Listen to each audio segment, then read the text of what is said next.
एक लड़का जिसे उसके असली माँ बाप ने जन्म के बाद छोड़ दिया। उसकी गोद लेने वाली माँ ने एक ही शर्त पर उसे अपनाया, हम इसे कॉलेज भेजेंगे। वो बच्चा था स्टीव जॉब्स। एक ऐसे वक्त में जब अमेरिका के सड़कों पर सपनों की तलाश चल रही थी, स्टीव का भविष्य भी एक अनजाने सफर पर था। गोद लेने वाले माता पिता के हाथों में एक नन्हा सपना था और एक छोटी सी चिट्ठी, हम चाहते हैं कि ये बच्चा कॉलेज जाए। बचपन में ही स्टीव को मशीनों से अजीब सा लगाव हो गया था। उसके लिए घर का गैराज महज कबाड़ नहीं था, वो एक प्रयोगशाला थी जहां तारों, बल्बों और टूटे फूटे कंपोनेंट्स के बीच बैठा हुआ स्टीव दुनिया को बदलने का सपना देख रहा था। दूसरों के लिए ये मामूली शौक था, लेकिन स्टीव के लिए यही उसकी पहचान बनने वाला था। हर पुर्जा खोलते वक्त उसकी आंखों में एक जिज्ञासा चमकती थी, क्यों चलता है ये? और यही जिज्ञासा उसे एक दिन महान बनाती है। जब कॉलेज पहुंचा तो सबको लगा अब उसकी जिंदगी पटरी पर है, लेकिन स्टीव ने 6 महीने में ही कॉलेज छोड़ दिया। बहुतों के लिए ये नासमझी थी, पर स्टीव के लिए ये आज़ादी थी अपनी राह चुनने की।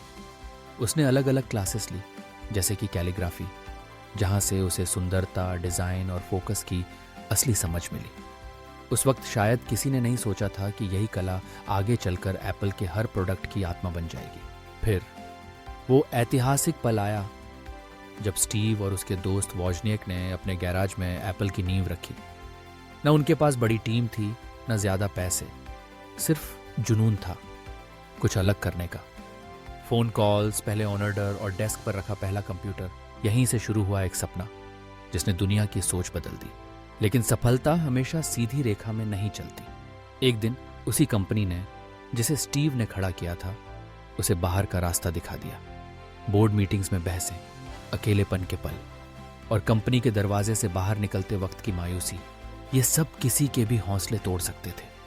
दुनिया हंस रही थी, लेकिन स्टीव अंदर से टूट गया था। गिरना आसान था, लेकिन स्टीव ने हार नहीं मानी।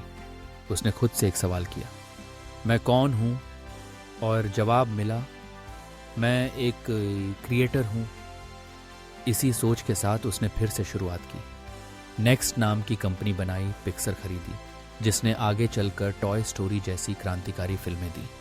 ये वापसी धीरे धीरे हो रही थी, लेकिन स्टीव खुद को फिर से तैयार कर रहा था दुनिया को चौंकाने के लिए। फिर वो दिन आया जब एप्पल ने उसे फिर से बुला लिया। जिस कंपनी ने उसे निकाला था, उसे महसूस हुआ स्टीव के बिना एप्पल अधूरी है। और स्टीव की वापसी के साथ ही शुरू हुआ नवाचारों का नया दौर। आईपॉड ने म्यूजिक बदल दिया, आईफोन ने इंसान की ताकत उसकी मुट्ठी में रख दी और आईपैड ने किताबों और अखबारों को डिजिटल बना दिया। स्टीव ने तकनीक को सिर्फ मशीन नहीं रहने दिया, उसने उसे इंसानियत से जोड़ा। लेकिन समय के साथ बीमारी ने उसके शरीर को कमजोर कर दिया।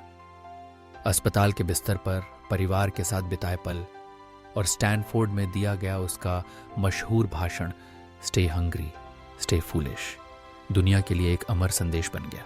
स्टीव जॉब्स ने सिर्फ एक कंपनी नहीं बनाई, उसने सोचने का तरीका बदल दिया।